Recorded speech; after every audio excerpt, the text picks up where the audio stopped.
بسم اللہ الرحمن الرحیم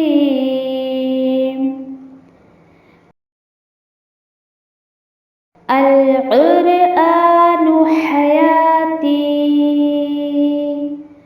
The Quran is my life, the way to connect with Allah subhanahu wa ta'ala.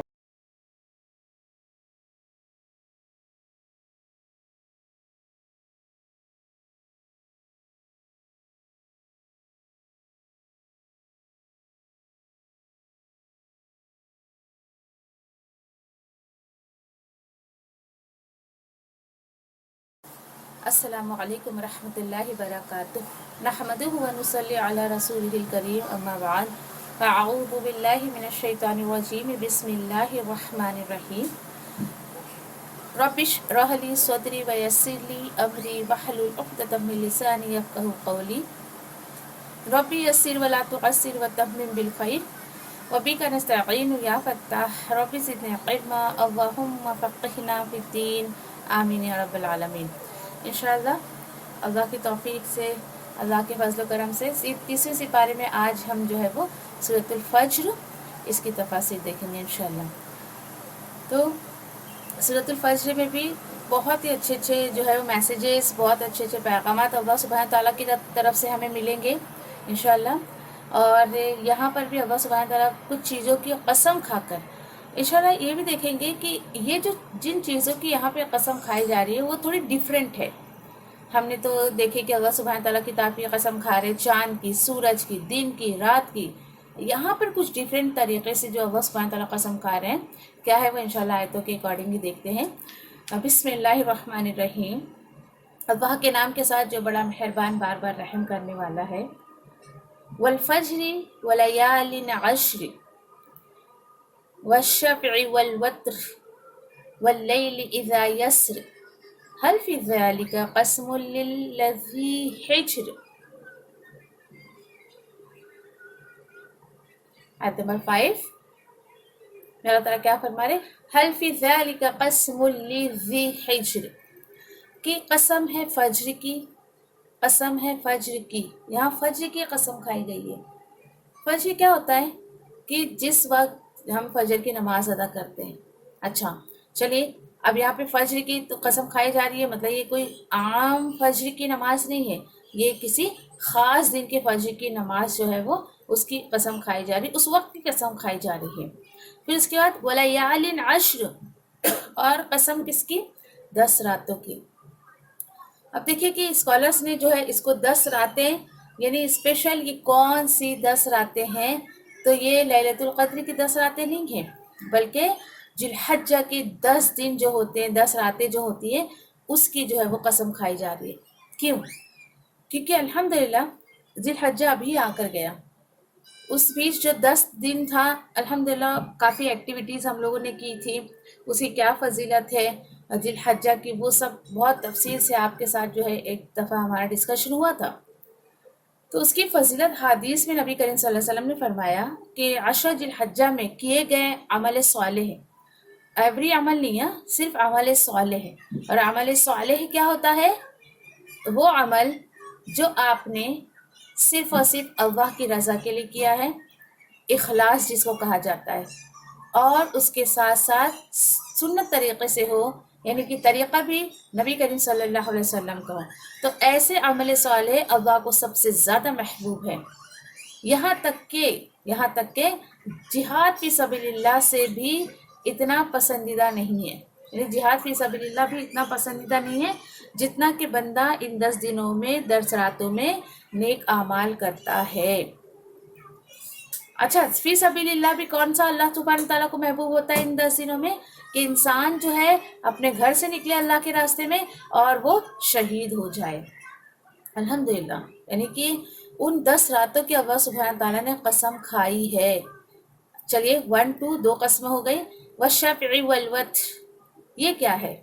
اس سے کیا مراد ہے کہ جیسے کہ آڈ اور ایون نمبر جس کو کہا جاتا ہے، جفت اور طاق عدد، یعنی اردو میں جفت اور طاق عدد، آڈ اور ایون. ٹھیک ہے، تو یعنی کہ یہاں پر یہ جو ہے یہ ایک تعداد، یہ ایک عدد کیوں لی گئی ہے؟ اب یہ اصل میں اگر دیکھا جائے تو اسکالرس کا یہ بھی کہنا ہے کہ دراصل مخلوق کی قسم ہے اور اس کے لیے مخلوق جو ہے جفت ہے، ٹھیک ہے، ایون یعنی کہ مخلوق بہت سارے ہیں، سب جوڑے جوڑے جوڑے سے ہیں، اور طاق یعنی کہ یہ آڈ نمبر یعنی کہ اکیلا، یعنی کہ اللہ سبحانہ تعالیٰ اپنی بھی قسم کھا رہے ہیں، اور اس کے علاوہ بہت ساری باتیں ہیں کہ یعنی کہ اللہ سبحانہ تعالیٰ یہاں پر مخلوق کی اور خالق کی دونوں کی قسم کھا رہے ہیں۔ واللیل اذا یسر، اور کس کی قسم؟ یعنی جب آئے وہ اور جب جائے، کون؟ وہ جو رات ہے وہ جب آئے اور جب جائے، اور کیونکہ دیکھو سیر کا مطلب کیا ہوتا ہے؟ چلنا، آنا جانا، دونوں صورتوں میں اللہ سبحانہ تعالیٰ قسم کھا رہے ہیں۔ یہاں پر کتنی قسمیں ہو گئی؟ 5 قسمیں کھا کر اب اللہ سبحانہ تعالیٰ بتا رہے ہیں حل فی ذالک قسم لذی حجر، کیا ان قسموں میں یہاں پر ہجر جو ہے عقل کے معنی میں لیا گیا ہے، عقل مند لوگوں کے لیے ان باتوں میں کیا کوئی قسم ہے؟ کیا کوئی قسم ہے؟ اب آپ بولو گے ہجر کا معنی تو پتھر ہوتا ہے، یہاں پہ عقل والے کیوں لیا گیا ہے؟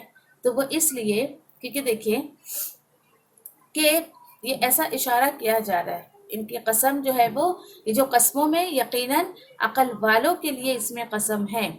ہجر کے معنی پتھر ہوتے ہیں، اور ہجر روکنا اور منع کرنے میں بھی استعمال کیا جاتا ہے، یعنی کسی چیز کو روکنا اور کسی چیز کو منع کرنا۔ اب دیکھیں کہ انسان کی جو عقل ہوتی ہے، انسانی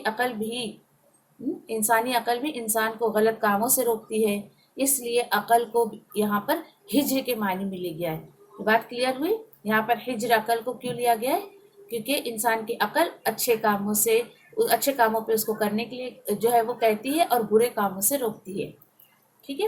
اچھا، پھر اس کے بعد یہاں پر کیا بتایا جا رہا ہے کہ اب یہاں پر بتایا جا رہا ہے الم تر کیف فعل ربک بعاد، اب کیا ہے غور کرنے کی بات یہ ہے، کیا تم نے غور کیا کہ کیا کیا تمہارے رب نے عاد والوں کے ساتھ؟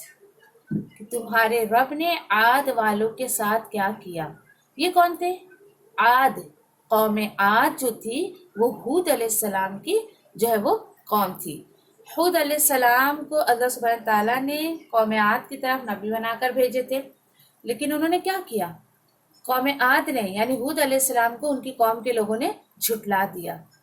اب جھٹلا دیا تو اللہ سبحانہ تعالیٰ نے سخت عذاب دیا ان پر عذاب نازل کیا اللہ سبحانہ تعالیٰ نے، اور وہ بھی انشاءاللہ وہ بھی ہم دیکھیں گے کہ کنٹینیوس 7 راتیں اور 8 دن ان کے اوپر وہ عذاب جو ہے وہ چلتا رہا، یہاں تک کہ ان تمام قوم کو اللہ سبحانہ تعالیٰ نے جو ہے وہ تہس نہس کر دیا۔ چلیے ٹھیک ہے، آیت نمبر 7 میں کیا بتایا جا رہا ہے؟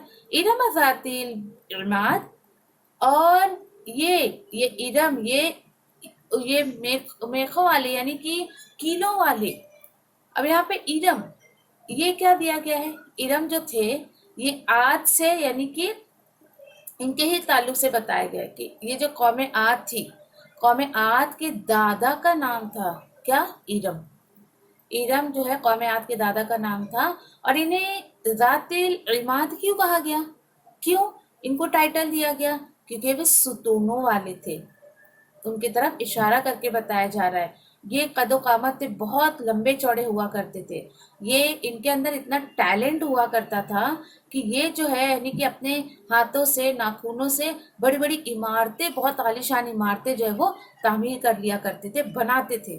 آج دیکھیے آج بلڈنگ بنانے کے لیے ہمیں کتنی مشینری کی ضرورت پڑتی ہے، لیکن وہ لوگ ایسے تھے اتنے لمبے چوڑے کہ اللہ سبحانہ تعالیٰ نے ان کو ایک ٹیلنٹ دیا تھا کہ یہ لوگ جو ہے اپنے ہاتھ سے جو ہے ایسے پہاڑوں میں گھر تراش لیتے تھے، بڑے بڑے پہاڑ اپنے ہاتھوں سے توڑ لیتے تھے۔ اللہ سبحانہ تعالیٰ نے اتنی طاقت ان کو دی تھی، اتنا ٹیلنٹ دیا تھا، لیکن ان لوگوں نے کیا کیا؟ اپنے اس ٹیلنٹ کا، اللہ کے اس فضل کا صحیح استعمال نہیں کیا۔ اور کیا بتایا جا رہا ہے آگے آیت نمبر 7 میں کہ التی لم یخلق مثلها فی البلاد، یہ ایسی قوم تھی کہ جس کے جیسی کوئی دوسری قوم اللہ سبحانہ تعالیٰ نے ملک میں پیدا ہی نہیں کی، یعنی ان جیسا اللہ سبحانہ تعالیٰ نے پھر کسی کو پیدا ہی نہیں کیا۔ دیکھیے بتایا جا رہا ہے ان کے بارے میں، اور کیا ہے، اور سمود والے، یعنی اللہ تعالیٰ بول رہے ہیں اور سمود، ان لوگوں نے کیا کیا، یہ جو سمود والے تھے یہ جو کیا کرتے تھے، پتھروں کے بڑے بڑے پتھروں میں بھی، یہ وادیوں میں بھی اپنے گھر تراشا کرتے تھے. یعنی اس سے کیا بتایا جا رہا ہے کہ ان کو بھی اللہ سبحانہ تعالیٰ نے بہت ہی قد و قامت میں ان کو بھی اللہ سبحانہ تعالیٰ نے ٹیلنٹ دیا تھا، بہت اونچے لمبے چوڑے ہوا کرتے تھے، ویری پاورفل، بہت زیادہ پاورفل ہوا کرتے تھے. اور ایسے بتایا جا رہا ہے یہ قوم جو تھی، ان کے بارے میں اللہ سبحانہ تعالیٰ بتا رہے من اشد منا قوہ، ان کو اللہ سبحانہ تعالیٰ نے بہت طاقت دی تھی، بہت ہی زیادہ. یہ اہل مکہ کو بتایا جا رہا ہے. چلیے اس کے بعد اور ایک قوم کا ذکر کیا جا رہا ہے، اور آپ نوٹس کریے کہ آپ کی یہ وہ قوموں کا ذکر چل رہا ہے جس کو اللہ سبحانہ تعالیٰ نے بہت نوازا، لیکن اس کے باوجود اللہ سبحانہ تعالیٰ نے سب کو تہس نہس کر دیا. وَفِرْعَوْنَ فِي الْأَوْتَادِ ذِي الْأَوْتَادِ، اور فرعون جو کیسا تھا، وہ میخوں والا تھا. اب میخوں والا اس کو کیوں کہا جاتا ہے، یہ فرعون جو تھا. اچھا یہاں پر جو قوم سمود بتائی گئی، یہ قوم کس کی تھی، صالح علیہ السلام کی. یہ حضرت صالح علیہ السلام کی قوم تھی. فرعون سے پہلے جو سمود کا ذکر آیا ہے، اللہ نے انہیں پتھر تراشنے کی خاص ایک کوالٹی عطا کی تھی، یہ طاقت عطا کی تھی، یہاں تک کہ وہ لوگ پہاڑوں میں گھر تراشتے تھے.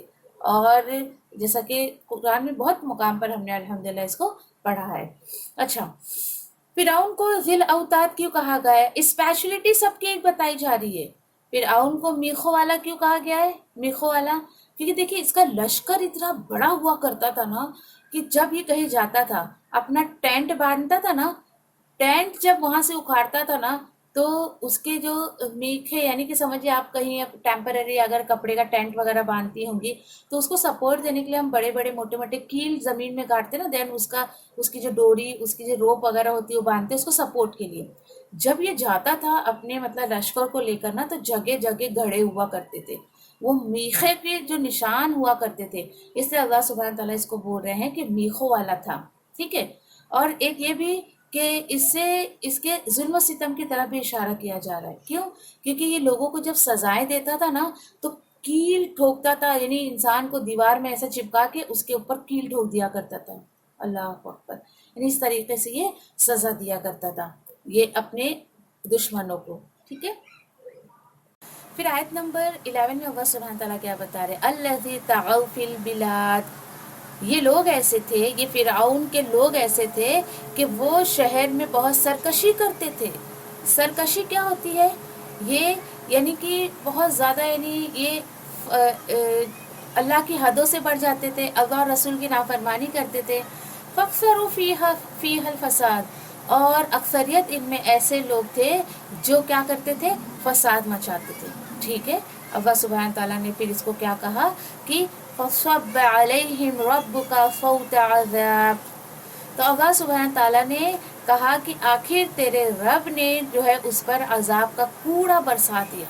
دیکھیے ذرا، یہ اتنی نافرمانیاں کرتا تھا، اس پر اللہ سبحانہ تعالیٰ نے آسمان سے عذاب نازل کیے اللہ سبحانہ تعالیٰ نے، اور اس کو تباہ اور برباد کر دیا، انہیں عبرت ناک انجام سے دوچار کر دیا. اللہ سبحانہ تعالیٰ بول رہے ہیں کہ اب دیکھیے کوئی یہ بولے کہ یہ کیسے پتا اللہ سبحانہ تعالیٰ کو، تو کیوں انسان بھول جاتا ہے کہ ان ربک لبالمرصاد، کہ اللہ سبحانہ تعالیٰ انسان کے حال پر یقیناً سب کچھ اس کے حال کو دیکھ رہا ہے. اللہ سبحانہ تعالیٰ یقیناً گھات لگا کر رکھا ہے. انسان جو کچھ بھی کرتا ہے اس کو ان فیوچر اس کو اس کا بھگتان بھگتنا پڑتا ہے.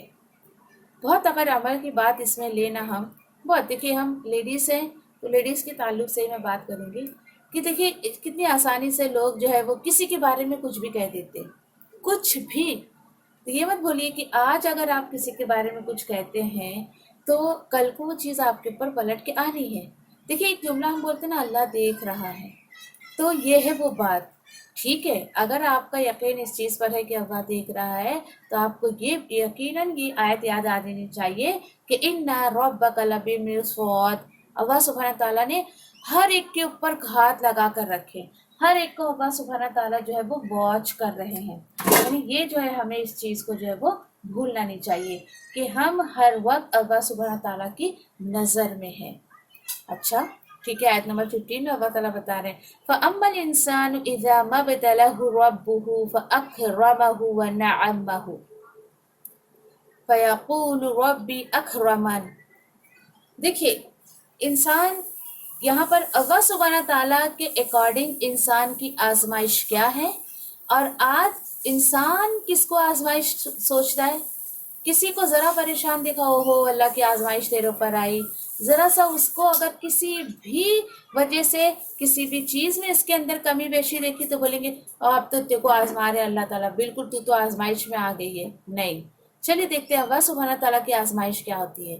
اللہ سبحانہ تعالیٰ کیا فرما رہے ہیں، انسان کا حال یہ ہے کہ جب اسے اس کا رب آزماتا ہے، دیکھیے اللہ کی آزمائش کیا ہے، تو اللہ سبحانہ تعالیٰ اس کو عزت دیتے ہیں، نعمت دیتے ہیں، تو وہ کہنے لگتا ہے میرے رب نے تو مجھے بہت عزت دار بنا دیا. دو کیریکٹر یہاں پہ پیش کیا جا رہا ہے. دیکھیے کہ جب انسان کو عزت، شہرت یا مال دولت ملتی ہے، کبھی بھی کوئی انسان ایسا نہیں بولتا اب میری آزمائش شروع ہو گئی کہ اللہ سبحانہ تعالیٰ مجھے بہت ویل آف رکھے ہیں، اللہ سبحانہ تعالیٰ نے مجھے کیا کیا نوازا ہے، میرے پاس گھر ہے، اولاد ہے، مال ہے، سب کچھ ہے. کبھی کوئی انسان کو بولتے بھی سنا آپ نے ایسا؟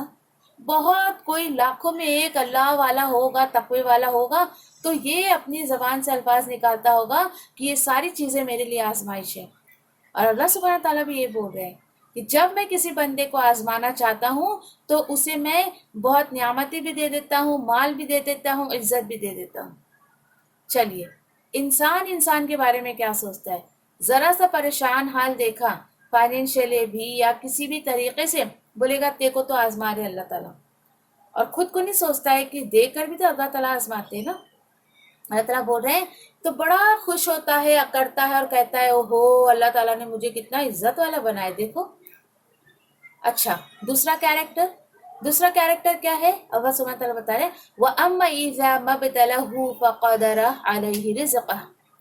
ہاں لیکن اور جب وہ اس کو آزماتا ہے، اس کی روزی تنگ کر دیتا ہے، تو وہ کہنے لگتا ہے کہ میرے رب نے مجھے ذلیل کر دیا.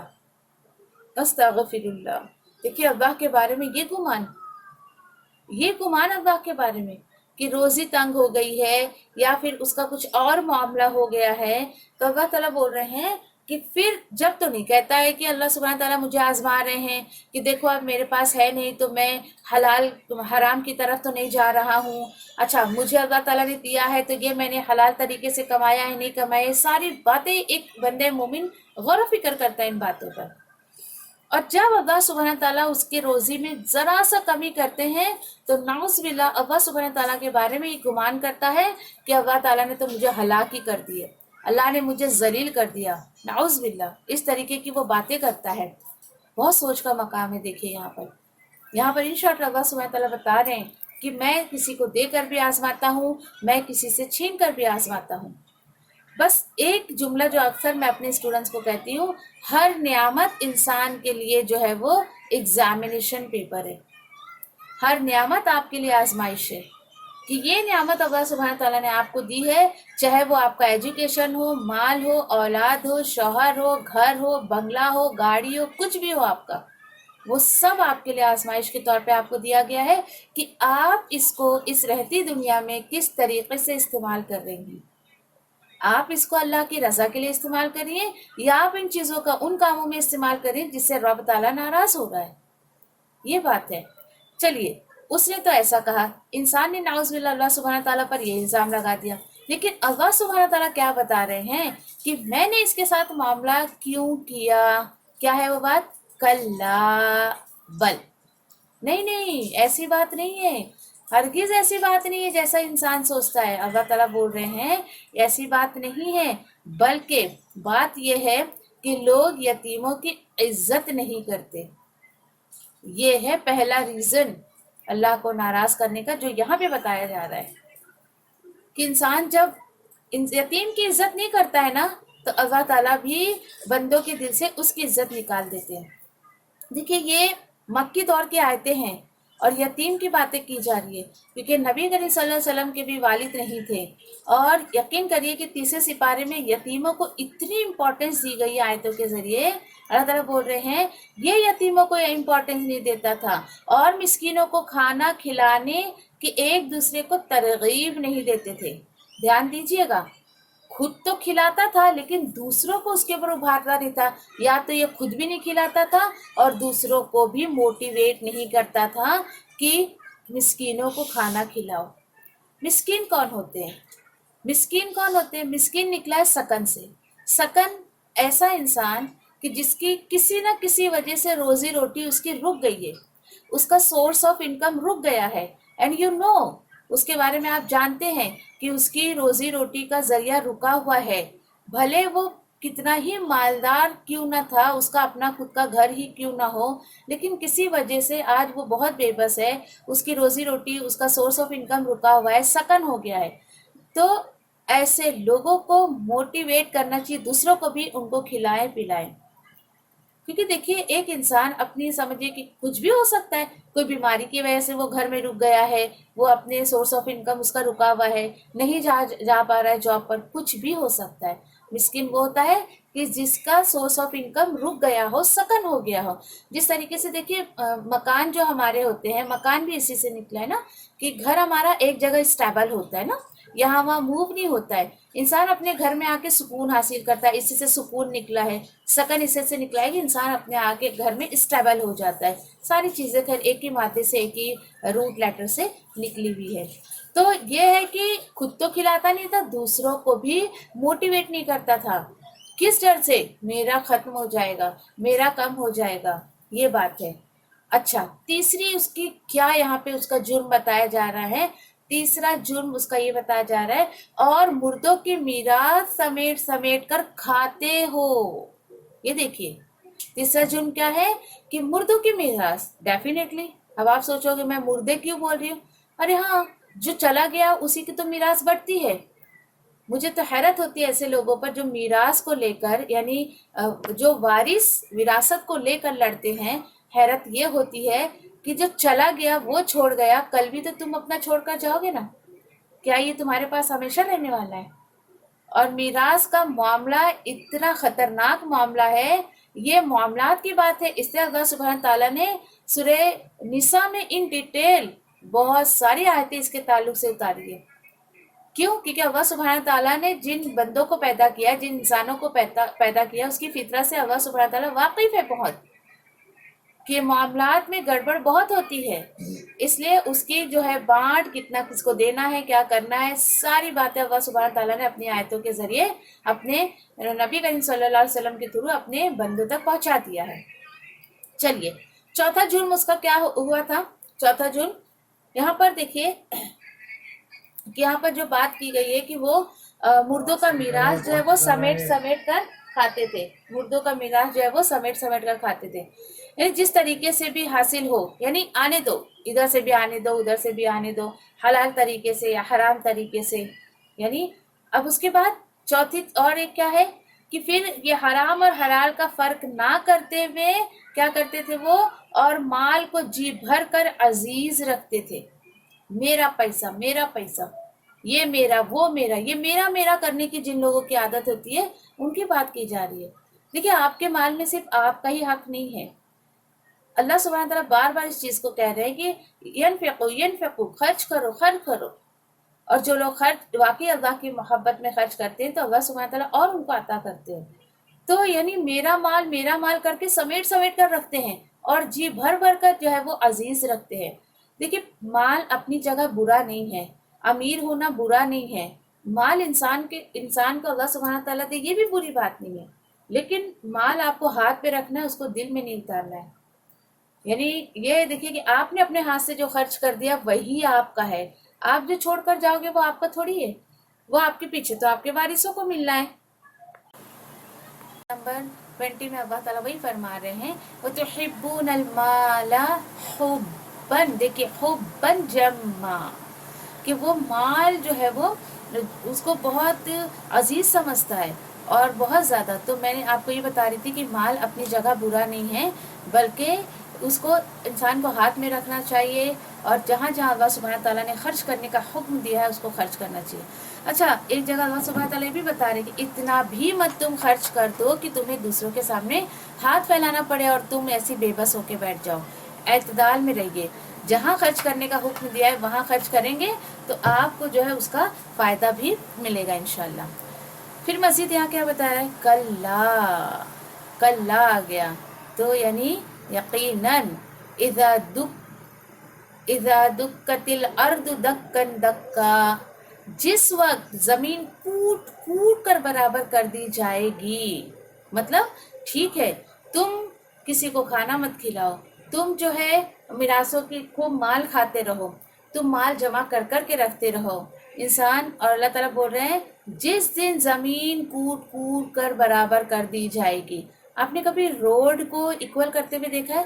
کیسے اس کے اندر مسالہ کوٹ کوٹ کر بھرا جاتا ہے۔ اسی طریقے سے بتایا جا رہا ہے کہ وہ دن یاد کرو، یہ قیامت کا کچھ نقشہ کھینچا جا رہا ہے یہاں پر، کہ جس دن زمین کوٹ کوٹ کر بھر دی جائے گی اور کیا ہوگا، اور تیرا رب خود آ جائے گا۔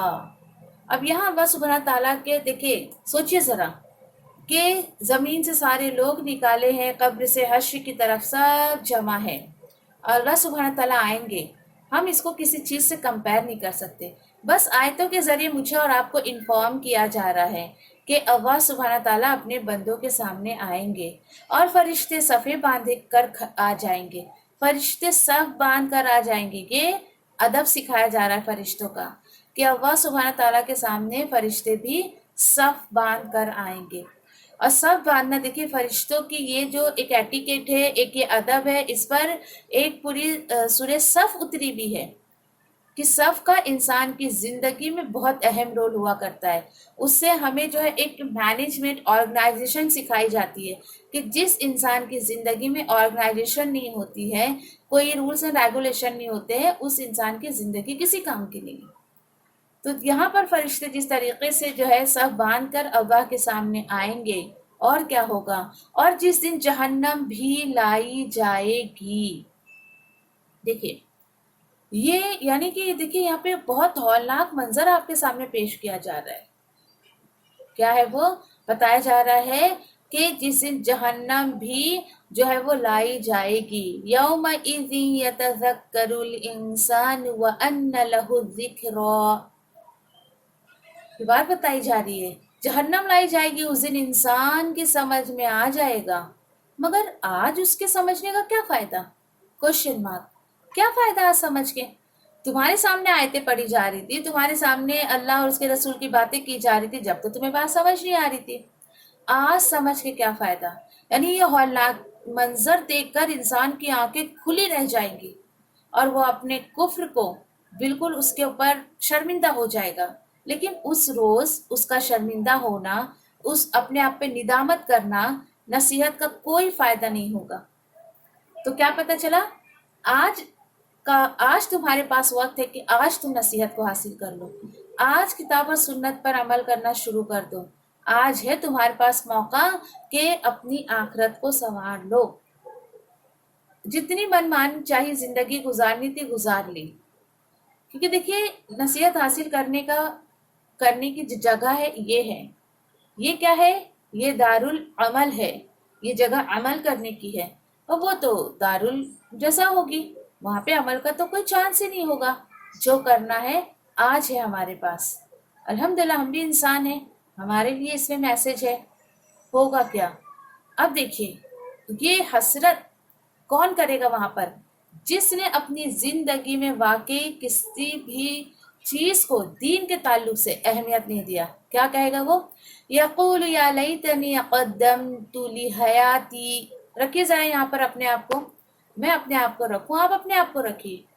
وہاں پر وہ کہے گا اے افسوس مجھ پر، کاش میں نے اپنی اس زندگی کے لیے کچھ آگے بھیج دیا ہوتا۔ کس زندگی کے لیے؟ وہ آخرت کی زندگی میں وہ ساری چیزوں کو اپنے سامنے دیکھ لے گا، اس وقت وہاں پر حسرت کرے گا، افسوس کرے گا اپنے اوپر، کاش اب بھی جو مجھے یہ زندگی ملی ہے آخرت کی، اس کے لیے میں نے کچھ آگے بھیج دیا ہوتا۔ لیکن دیکھیے کہ وہاں پر افسوس کر کے کوئی فائدہ نہیں ہوگا. کیوں؟ یہ افسوس اور حسرت کا اظہار ہے اور اسی ندامت کا حصہ ہے جو اس روز اس کو فائدہ نہیں دے گا. ڈیفینیٹلی نہیں دے گا. تو ہوگا کیا؟ کیا آگے بھیجا ہوتا اس نے؟ یعنی اللہ کے حکم پر چل لیتا، نبی کریم صلی اللہ علیہ وسلم کو اپنا آئیڈیل بنا لیتا، آپ صلی اللہ علیہ وسلم کی سنتوں پہ چلتا، تب جا کے کہیں اس کو وہاں پر یہ حسرت یا افسوس نہیں کرنی پڑتی. میں تو حیرت ہوتی ہے مجھے آیتوں کو پڑھ کر کہ کتنی غیب کی باتیں. دیکھیے قیامت کے دن ایسا ہوگا، یہ میں نہیں بول رہی، یہ اللہ سبحانہ تعالیٰ اپنی کتاب میں لکھ رہے ہیں کہ ڈیفینیٹلی قیامت کے دن ایسا ہوگا ہی ہوگا. اور جو چاہتا ہے کہ اس دن وہ یہ بات نہ کرے یا وہ افسوس نہ کرنا چاہے، تو آج اللہ کا شکر ہے کہ آپ زندہ ہیں، میں زندہ ہوں، ہمیں آج یہ جس زندگی ملی ہے اس کا ہم بھرپور استعمال کر لیں، کچھ نہ کچھ اپنی اس زندگی کے لیے آگے بھیج دیں. بیٹھ کر سوچیے اپنے بارے میں کہ جو چیزیں ہمارے لیے صدقہ جاریہ بننی ہیں، اس میں اولاد ہے، ایسا کوئی علم آپ نے جو سکھایا کسی کو اور لوگوں کو فائدہ پہنچ رہا ہو، چاہے وہ دین کا ہو یا دنیا کا ہو، لیکن شرط کیا ہے؟ لوگوں کو فائدہ پہنچ رہا ہو. اور آپ نے کہیں اپنا مال کہیں صدقہ جاریہ میں لگایا ہو، تو مرنے کے بعد بھی آپ کو ان چیزوں کا فائدہ پہنچتا رہے گا. آج ہی جا کر اپنے آپ کو کیلکولیٹ کریے کہ دیکھیے کہ بچے آپ کے 10 ہو، 20 ہو، 50 ہو، 1 ہو، کتنے بھی ہو، شرط کیا ہے؟ وہ آپ کے لیے دعائیں مغفرت کرنے والے ہوں، تب جا کے وہ بچے آپ کے لیے کچھ صدقہ جاریہ ہوں گے یا فائدے مند ہوں گے. آپ کے کتنے بھی درجنوں بچے ہوں آپ کے، اور مرنے کے بعد ایک بچہ بھی آپ کے لیے دعائیں مغفرت نہ کرے تو بیکار ہے، آپ بے اولاد ہو کر مر گئی، وہ اولاد آپ کے کسی کام کی نہیں ہے.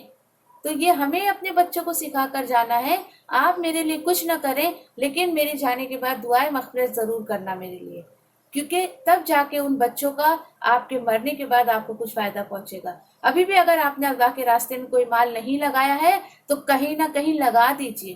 آپ جو اپنے ہاتھ سے لگا جائیں گی وہی آپ کا ہوگا. آپ کو کیا پتا؟ اللہ سبحانہ تعالیٰ تو خود کہہ رہے ہیں سورہ نساء کی آیت نمبر 11 میں، تمہیں نہیں پتا تمہارے باپ یا تمہارے بچوں میں سے کون تمہارے لیے فائدے مند ہے، کون تمہارے لیے جو ہے وہ تمہارے مرنے کے بعد جو تمہارے لیے خیر خواہ ہوگا تمہارا، تمہیں نہیں پتا ہے. اور الحمدللہ آیتوں پر ہمارا بلیو ہے، ایمان ہے، اللہ سبحانہ تعالیٰ کی کہی بھی ایک ایک بات ہمیں جو ہے وہ سچی ہے اور ہمیں اس پر ایمان رکھنا ہی چاہیے. اب آپ یہ سوچیے، آپ کو نہیں پتا کہ آپ کے گھر میں آپ کے بھائی بہن یا آپ کے بچے یا آپ کے شوہر یا آپ کے پیرنٹس کون آپ کے لیے آپ کے مرنے کے بعد فائدے مند ہوں گے. تو اپنے آپ کی فکر کریے، آیتیں آپ کو اپنی فکر دلا رہی ہیں. اس کے بعد اگر آپ نے ابھی تک کسی کو اگر کوئی ایسا علم نہیں سکھایا ہے جس سے لوگ فائدہ اٹھائیں، تو کوشش کریے دینے کے لیے، دوسروں کو وہ علم دینے کی کوشش کریے تاکہ ہماری وہ زندگی میں ہم نے کچھ اپنے لیے آگے بھیجا ہو. اسی طریقے سے آپ مت سوچیں کہ کروں گی تو بڑا ہی کام کروں گی، نہیں تو کچھ نہیں کروں گی، ہاتھ پہ ہاتھ دھر کے بیٹھے رہوں گی. نہیں، چھوٹی سے چھوٹی بات بھی آپ دوسروں تک پہنچا دیجئے، کسی کی اصلاح کر دیجئے، چاہے وہ ایک آیت ہی کیوں نہ ہو. پھر ہوگا کیا اس دن؟ فَيَوْمَئِذٍ لَا يُعَذِّبُ عَذَابَهُ أَحَدٌ.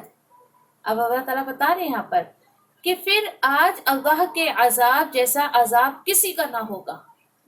دیکھیے کتنا غصہ آ رہا ہے اللہ سبحانہ تعالیٰ کو، اور نہ اس کی قید اور بند جیسی کسی کی قید اور بند ہوگی. کیوں بھائی؟ کیوں اللہ کو اتنا غصہ آ رہا ہے؟ اس لیے کہ دیکھیے زندگی میں بہت آزاد گھومے. اور دیکھیے وہ حدیث آپ نے سنی ہوگی کہ دنیا مومن کے لیے قید خانہ ہے. کیوں ایسا کہا جاتا ہے؟ جس طریقے سے دیکھیے کہ قیدیوں کو ایک لمیٹڈ کام دیا جاتا ہے، ان کا کھانا پینا لمیٹڈ، ان کا ہر کام آن ٹائم ہوتا ہے. تو اسی طریقے سے ایک بندہ مومن بھی اپنے آپ کو قیدی سمجھتا ہے. کس کا؟ اللہ سبحانہ تعالیٰ کا. اللہ سبحانہ تعالیٰ کو قیدی سمجھتا ہے، اور اللہ سبحانہ تعالیٰ نے جو حدود رکھے ہیں اس کو پار نہیں کرتا ہے. اللہ سبحانہ تعالیٰ نے اسے جو حکم دیا ہے اس کے آگے نکلنے کی کوشش نہیں کرتا ہے. اور کافروں کے لیے یہ دنیا کیا ہے؟ ایک جنت ہے. جو من چاہے، کیونکہ جنت میں اپنی مرضی چلنے والی ہے. جنت میں اللہ سبحانہ تعالیٰ جس کو داخل کر دیں گے وہ اپنی مرضی کی زندگی وہاں جیے گا، وہاں کوئی روک ٹوک نہیں ہوگی اسے، جو چاہے وہ کھائے، جو جہاں چاہے وہاں گھومے پھرے. لیکن اور کافروں کا حال یہاں پر ہے یہ، جو مرضی میں آتا ہے کرتے، حلال کی تمیز نہیں، حرام کی تمیز نہیں، اور کسی کا حق مار کے کھا رہے ہیں وہ پتہ نہیں، کچھ پتہ نہیں ہوتا ہے، اپنی من مالی کی زندگی. دیکھیے اٹس یور چوائس، چوائس اللہ سبحانہ تعالیٰ نے دے دی ہے، یا تو یہاں قیدی بن جاؤ یا وہاں آؤ تو میں وہاں پہ قیدی بنا لوں گا. تو عقل مند انسان یہاں پر اپنے آپ کو قیدی بنا کر جینا جو ہے وہ پسند کرتا ہے، تاکہ وہاں جو رب کی قید میں وہ رہے گا وہ بہت بہترین قید ہے. تو یہاں پر وہی بتایا جا رہا ہے کہ اللہ جیسی قید آج کسی کے پاس نہیں ہوگی، ہوگا کیا حال اس دن.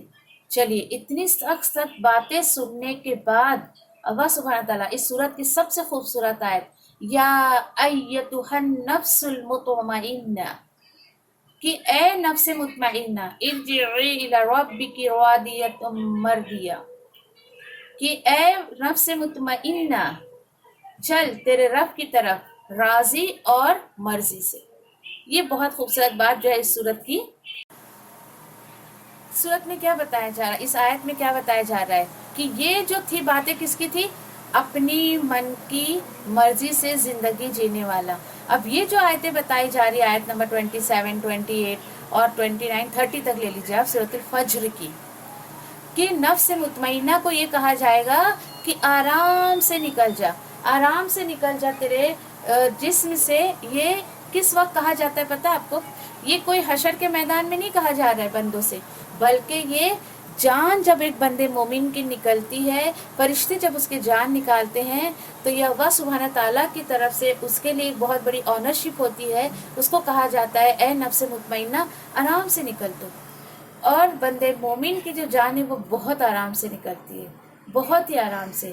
کیوں؟ کیونکہ دیکھیے کہ جو اللہ سے ملاقات کا شوقین ہوتا ہے، جو خود وہاں جانا چاہتا ہے، تو اس کے ساتھ زور زبردستی کس طریقے کی. کافر جو ہوتا ہے وہ مرنا نہیں چاہتا ہے، اس لیے اس کی روح کو بہت زبردستی جو فرشتے ہتھوڑے مار مار کے اس کے سر پر، اس کے جسم پر اس کی روح کو نکالنے کی کوشش کرتے ہیں. لیکن ایک بندے مومن کی روح جو ہوتی ہے وہ تو تڑپتے رہتا ہے کہ اللہ سے ملاقات کرنی ہے.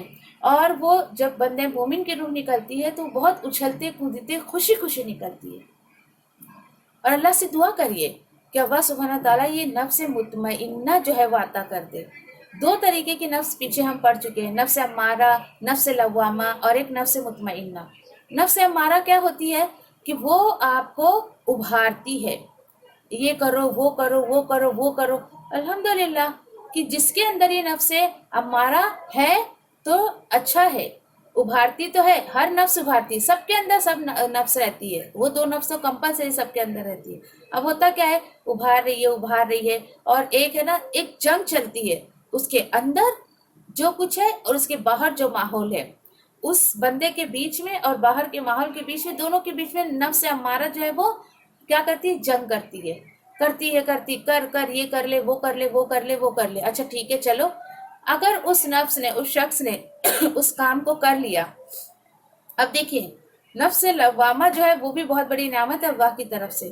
اب کیا ہوتا ہے، اب سمجھیے کچھ اچھا کام کیا تو اٹس اوکے، کچھ برا کام آپ نے اگر کر لیا تو نفس لوامہ جو ہوتی ہے وہ ملامت کرتی ہے، تجھے یہ نہیں کرنا چاہیے تھا، کیوں کیا تو نے ایسا، ویری بیڈ، ایسا نہیں کرنا چاہیے تھا.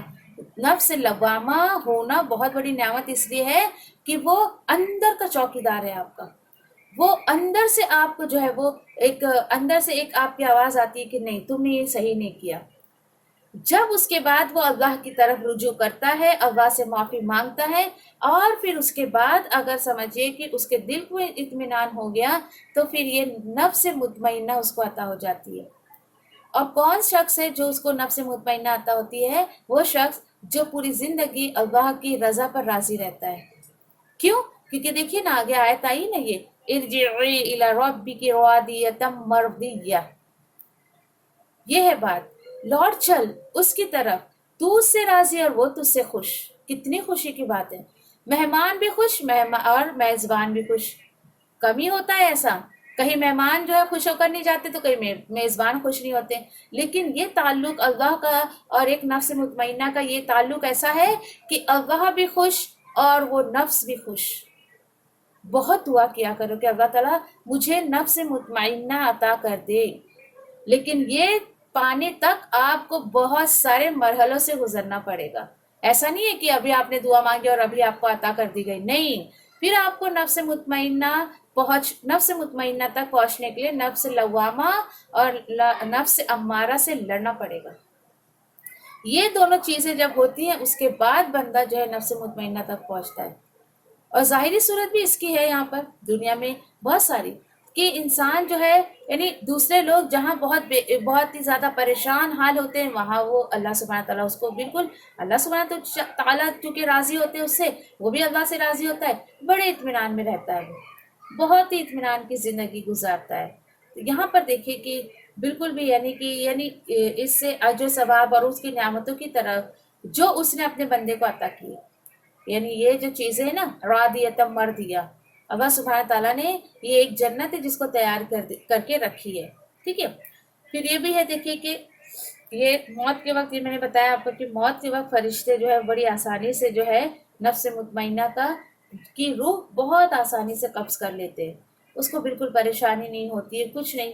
دیکھیے دنیا میں الحمدللہ بہت ساری چیزیں جو ہیں ہمیں یہ سب دیکھنے کو ملتا ہے ہمیں، کہ کس طریقے سے جو ہے وہ فرشتوں، آپ نے بھی اگر اپنے سامنے اگر بہت ساری جان نکلتی بھی دیکھی ہوگی بہت قریب سے، اس میں بھی آپ نے دیکھا ہوگا کچھ لوگوں کی روح کتنی پریشان حال سے نکلتی ہے، اور کچھ لوگوں کی تو ایسی نکلتی کہ پتہ بھی نہیں چلا بندہ مر گیا اور لیٹا ہوا ہے وہ. ٹھیک ہے.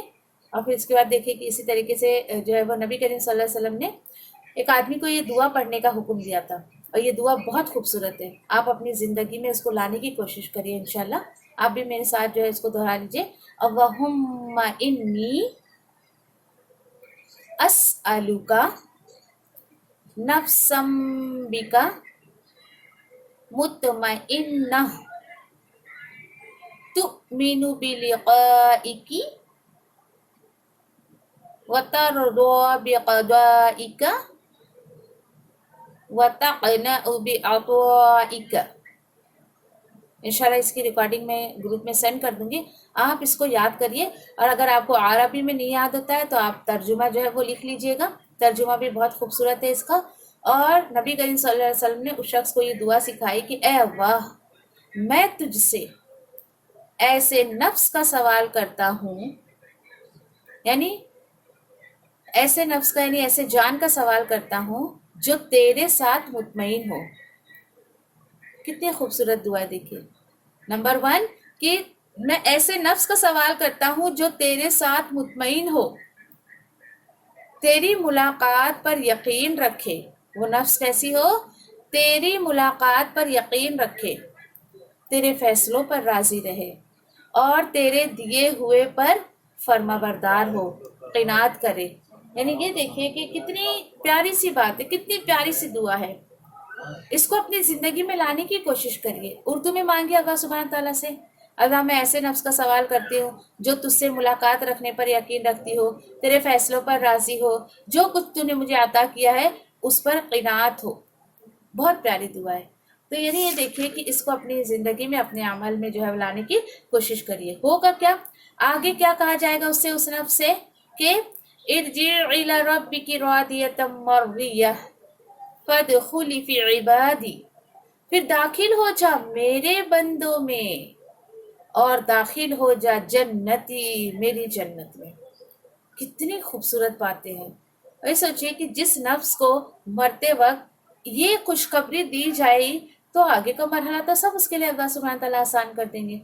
تو اللہ سبحانہ تعالیٰ سے دعا کریے کہ اللہ سبحانہ تعالیٰ خاتمہ بالخیر کرے، ہماری جو ہے موت کی سختیوں سے ہمیں بچائے، قبر کی سختیوں سے بچائے، قبر کے عذاب سے بچائے.